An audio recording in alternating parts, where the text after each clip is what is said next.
북한과 미국이 지난 2월 말 하노이 회담 결렬 이후 멈춰섰던 비핵화 실무 협상을 내일 재개할 것으로 보입니다. 북미 정상이 6월 판문점 회동에서 실무 협상 재개를 합의한 지 3개월여 만인데요. 과연 두 나라가 이 비핵화 로드맵에 합의할지 주목됩니다. 이런 가운데 북한은 실무협상 일정을 발표한 지 불과 13시간 만인 지난 2일 잠수함 발사 탄도미사일로 추정되는 발사체를 발사했습니다. 북한의 도발 어떤 의도인지 앞으로 비핵화 협상의 향방은 어떻게 될지 분석해 보겠습니다. 아주대 통일연구소 정대진 교수와 함께합니다. 어서 오세요. 어서 오세요. 네, 안녕하십니까. 네, 북미가 드디어 본격적인 세 판짜기에 들어갔습니다. 하노이 회담 결렬 이후 이번에 이제 협상이 이루어지기까지 그동안 좀 상당히 쉽지 않은 시간들이 있었죠. 예, 그렇죠. 상반기 내내 이제 교착 국면을 있다가 우여곡절 끝에 오늘 이제 예비 접촉을 하는 것으로 얘기가 되고 있고, 그리고 내일 실무 협상, 예비 접촉이 잘 되면 실무 협상 넘어가는 것인데 좀 아마 좀 궁금하신 점들이 좀 있을 것 같아요. 실무 협상을 하면 실무 협상이지 무슨 또 예비 접촉이냐라고 하는 건데 예. 그게 좀 잘 생각을 해보면 북미 간의 물밑 접촉이 좀 잘 안 됐다는 신호일 수 있거든요.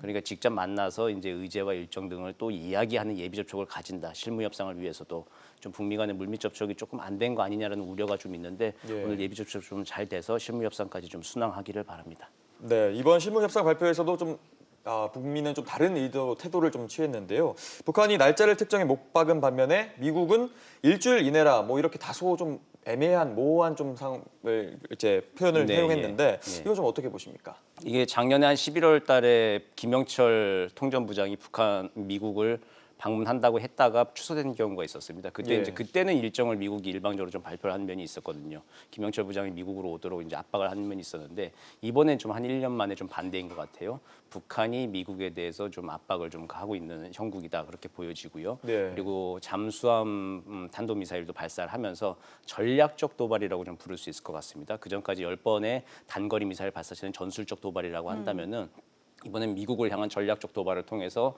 날짜까지 확정해서 이제 압박을 하고 꼭 나오라라고 하는 그런 신호를 보내고 네. 협상에서 좀 우위를 점하려고 하는 북한의 움직임이 확연히 보이는 그런 회담이다 생각됩니다.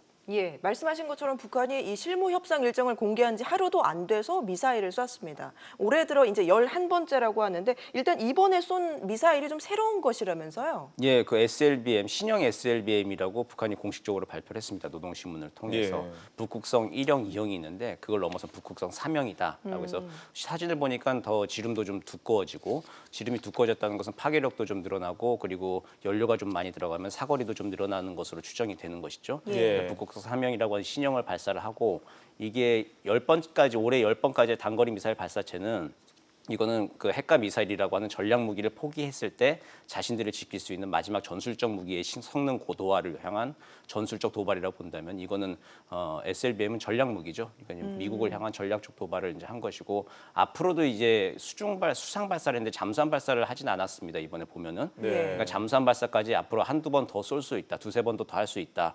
만약 북미 회담이 잘 안 되면은 계속 마이웨이 자신들의 새로운 길을 가겠다라고 하는 그런 신호를 보여줬던 도발이라고 생각이 됩니다. 네, 자 이번 북한의 도발이 만약 SLBM으로 이제 판정이 되고 맞다면 올해 들어 이제 10차례 정도 발사체를 쏜 것과는 좀 차원이 다르지 않습니까? 예. 이렇게 되면은 아무래도 미국의 태도도 좀 달라질 수 있을 것 같은데 어떻게 보십니까? 지금 전체적인 국면을 좀 보면은 미국은 여러 문제 중에 북한 문제가 한 문제고 북한 입장에서는 거의 모든 문제죠. 나라의 명운을 걸고 있는 문제이기 때문에 예. 북한 측에서도 굉장히 모든 자원을 다 올인을 하고 그러다 보면 미국은 여러 문제 중에 하나이다 보니까 이걸 좀 불가피하게 좀 양보를 해야 되는 그런 형국으로 좀 가게 되는 것이죠. 그러다 보면 이제 지금은 좀 미국이 약간 좀 몰리고 있는 그런 상황으로 좀 보이고 있는데 근데 문제는 트럼프 대통령과 김정은 위원장의 시간표가 약간 시차가 좀 있다는 겁니다. 트럼프 예. 대통령은 재선 가도에 어쨌든 북한 상황을 관리하면서 내년 상반기 중에 북미 비핵화 빅딜이 있으면 좋은 것이겠죠. 예. 그걸 정치적으로 활용할 수 있는 것인데 김정은 위원장 같은 경우에는 올해 연말까지라고 이미 시한을 밝혔죠. 지난 4월 10일 최고인민회의 시정연설에서 미국이 셈법을 연말까지 바꿔라라고 얘기를 했고 그리고 제재 완화 등을 좀 얻어내서 내년도까지 잡아놨던 경제개발 5개년 계획의 성과를 마무리를 지어야 됩니다. 예. 그러려면 김정은 위원장은 한 연말까지는 좀 성과를 내야 하는 비핵화 협상의 성과를 내야 되는 시차가 약간 좀 납니다. 네. 김정은 위원장 연말, 트럼프 대통령은 내년 상반기 중 해서 5, 6개월 시차가 있는데 그 시차를 조금이라도 이제 줄이는 게 이제 북미 간에 특히 이제 정상 외교의 큰 관건이 될 것으로 보입니다. 예, 이번에 도발 시점도 좀 관심을 끌고 있는데 이 실무 협상을 코앞에 두고 도발을 한 이 북한의 의도는 뭐라고 봐야 될까요? 명백히 이제 뭐 대미 압박이라고 봐야 될 것 같습니다. 예. 그리고 이제 어제 김정은 위원장이 현지 지도를 하지 않았죠. 그러니까 정상 외교의 판은 깨지 않겠다. 트럼프 대통령과는 내가 직접 대화를 하되 미국에 대한 압박은 계속하겠다. 특히 미국에 대한 압박을 뭐 북한이 우위에 있어서 하는 것이 아니라 북한 입장에서 봤을 때는 미국이 약속을 지키지 않고 있다고 보는 것이죠. 예. 그러니까 북미 관계 개선에 관한 이야기들이나 그리고 뭐 한미 군사훈련 특히 안 하기로 구두 합의를 트럼프 대통령과 김정은 위원장이 했는데 지금 계속 하고 있다는 거죠. 그럼 거기에 대해서 좀 불만이 굉장히 좀 큰 것 같습니다. 네. 그러니까 미국이 좀 더 적극적으로 좀 이행해라라고 하는 것을 요구하기 위한 행동에 나선 것이 이제 그 이번에 SLBM 발사다 이렇게 보여집니다. 네, 자 지난 2일 국정조사 때도 이 질문이 나왔는데요. 이 북한이 9.19 남북 군사 합의를 위반한 것 아니냐 이런 의견이 엇갈리고 있는데 국방부 장관은 위반이 아니다 이렇게 못을 박았거든요. 어떻게 보십니까? 이게 법리적인 거하고 사실적인 문제 이제 두 가지 문제가 있는데 법리적으로 봤을 때는 남이나 북이나 9.19 군사 합의를 위반한 쪽은 없습니다. 예. 자구 자체를 봤을 때는 뭐 지금 지켜지고 있어요. 9.19 군사합의 자체는 휴전선, 그러니까 군사분계선 이남과 이북에서 지금 잘 지켜지고 있는 상황이고, 예. 그리고 전력 증강 문제를 북도 들고 나오는데 우리 보고 왜 스텔스기 자꾸 들여오지 말라 뭐 그런 얘기를 하는데 예. 1조에 나와 있는 전력 증강 문제도 앞으로 전력 증강 문제와 각종 남북한 군사 문제를 남북 군사 공동위원회를 가동해서 협의해 나가기로 했거든요. 근데 남북 군사 공동위가 가동돼서 전력 증강 문제를 협의를 했는데 그걸 어겼으면 남이나 북이나 위반이 되는 것인데 네. 아직 남북 군사 공동위원회가 가동이 되지 않았기 때문에 사실 법리적으로는 자꾸를 그 어느 쪽도 어긴 곳은 없습니다. 근데 사실상의 이 상황들을 봤을 때 그 입법 취지라고 하죠. 합의서의 그 정신은 좀 위배되는 일들이 지금 계속 벌어지고 있는 것이다. 그렇게 볼 수 있을 것 같습니다. 예. 예. 이번에 이제 예비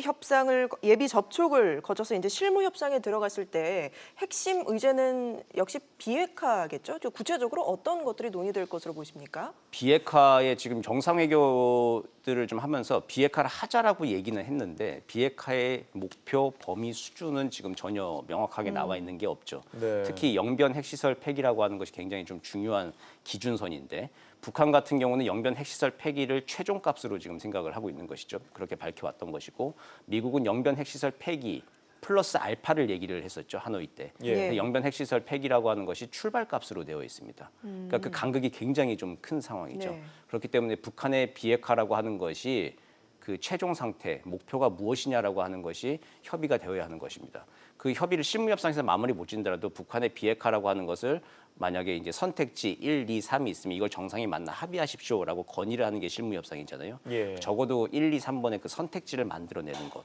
뭐 영변 핵시설 폐기 혹은 플러스 알파로 간다면 플러스 알파의 범위는 무엇인지 아니면 영변을 포함한 비핵화로 놓고 앞으로 논의한다라고 하는 걸 선택지로 논다든지 예. 하여튼 그런 선택지들이 만들어지는 게 이번 실무협상이고 그걸 바탕으로 정상에 만나서 선택을 또 하라 합의를 하라라고 하는 게 이번 실무협상의 목표가 되어야 할 것 같습니다. 네, 자 그럼 이번 실무 협상에서 가장 큰 핵심 의제라고 볼 수 있을 것 같은데요. 예. 이번 의제에 따라서 비핵화 합의를 얼마나 이끌어내느냐, 뭐 따라서 3차 북미 회담이나 그 이후에 실무 협상의 진전이 좀 달라질 수 있다 이렇게 보는데 이번 의제 핵심 의제는 뭐라고 보십니까? 그 비핵화 의제가 이제 그 옵션을 만드는 것이 가장 좀 중요할 것이고요. 그 비핵화의 범위와 수준 목표 그리고 방법까지를 좀 정해놓은 상황에서 그리고 나서 이제 그 어쨌든 북한 입장에서 봤을 때는 늘 취해온 전략이 뭐냐면은 김정은 위원장이 트럼프 대통령을 직접 만나서 그 즉흥성을 좀 공략해서 담판을 지으려고 하는 것이고 예. 미국 입장에서는 북한과의 실무 협상 없이 정상회담으로 가는 걸 막으려고 하는 것인데 그 접점을 찾아가는 것 이제 그게 이번에 실무 협상이 중요할 것이고 그 접점이 만들어지고 양 정상이 만나서 합의할 수 있을 만한 선택지가 좀 만들어진다고 한다면은 그러면 북미 정상회담까지도 가능하다 이렇게 생각이 됩니다. 네, 이번 실무 협상에서 이제 미국 측에서는 스티븐 비건 대북 대표, 또 북측에서는 김병길 외무성 순회 대사가 처음으로 마주 앉게 됩니다. 두 사람 협상 어떻게 이루어질 것으로 보세요? 뭐 김명길 대사 같은 경우에도 북미 협상의 잔뼈가 좀 굵은 사람입니다. 클린턴 부시 행정부 때도 미국 측 실무자로 참여를 했던 사람이고 비건 대표는 우리 뭐 잘 알겠지만 1년여 넘게 지금 뭐 그 특별 대표를 하면서 굉장히 많은 빠른 학습 효과를 보이면서 이 문제를 좀 장악해 나가고 있는데 네. 둘 다 실무에서 좀 잔뼈가 굵은 사람이죠. 그렇기 때문에 접점들을 좀 찾을 수 있을 거라고 생각이 됩니다. 근데 문제는 비건 대표 같은 경우에는 좀 재량권도 있고 그리고 뭐 자유롭게 여러 선택권을 가지고 수시로 통화하면서 건의를 할 수 있는 그런 의사결정 구조에 있다고 본다면은 김명길 대표가 얼마만큼의 재량권 정권을 가지고 나오는지 그게 관건이 될 것 같습니다. 네. 그게 스웨덴하고 지금 평양하고 시차도 있고 거리도 있고 해가지고 실시간 보고와 그리고 이제 결제를 좀 받아서 계속 이제 실무 협상이 이루어져야 되는데 그게 좀 원활히 좀 이루어진다면은 실무 협상이 될 거고 사실 김정은 위원장이 평양에 있다고 하지만 그 스웨덴 실무 협상의 뒤에는 전화건 어떤 통신 수단을 통해서는 김정은 위원장이 앉아 있다. 예. 이제 그렇게 네. 보여지고 그 통신이 얼마만큼 원활히 되고 빨리 김정은 위원장이 결심을 어떻게 하냐에 따라서 실무 협상의 속도도 달라질 것 같습니다. 네, 단계적 비핵화를 이제 강조해온 북한과 포괄적 비핵화를 강조해온 미국의 양국이 틈을 얼마나 좀 이제 메울 수 있을지, 좀 좁힐 수 있을지가 관건일 것 같은데 북미가 과연 접점을 찾을 수 있을까요? 지금 상황으로 봤을 때 저는 두 가지 입장인데요. 그 민간 전문가 입장으로 봤을 때는 굉장히 좀 어려워 보입니다. 예. 공개된 정보를 놓고 봤을 때는 양측 다 지금 계산법, 태도를 바꾼 게 전혀 없어 보이거든요. 그렇기 때문에 앉아서 이제 얘기를 해보자 그러고 지금 만나는 건데 네. 만나서 좀 극적인 좀 반전이 있으면은 속도가 확 나는 것인데 지금까지 공개된 정보로 봤을 때는 좀 굉장히 회담 전망을 낙관할 수만은 없어 보인다. 그래서 좀 평화를 바라는 시민의 입장에서 봤을 때는 우리가 모르는 뭔가가 있길 좀 바라는 것이죠. 네. 북미 간에 서로 이제 진정성 있는 카드를 들고 나와서 좀 속도가 좀 날 것으로 보이고 그리고 조금씩만 양보를 한다고 하면 특히 좀 미국 측의 양보가 지금 첫 단추를 뜰 때는 조금 필요한데 조금만 미국 측에서 또 양보를 조금만 더 한다면은 얼마든지 좀 속도를 낼 수 있겠다 그렇게 낙관을 합니다.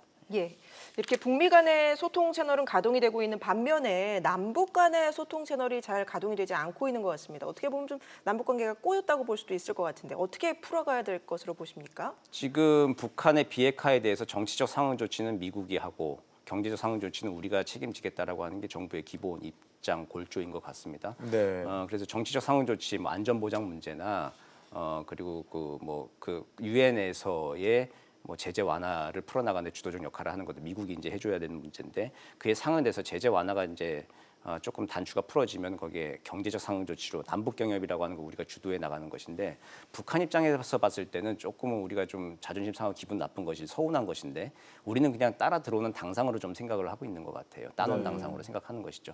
북미 관계 풀리고 비핵화 협상 되고 해서 제재 완화되고 북한에 대한 국제개발 협력과 투자가 이루어지면 나만이 안 들어오겠느냐라고는 생각을 좀 하고 있는 것일 수 있거든요.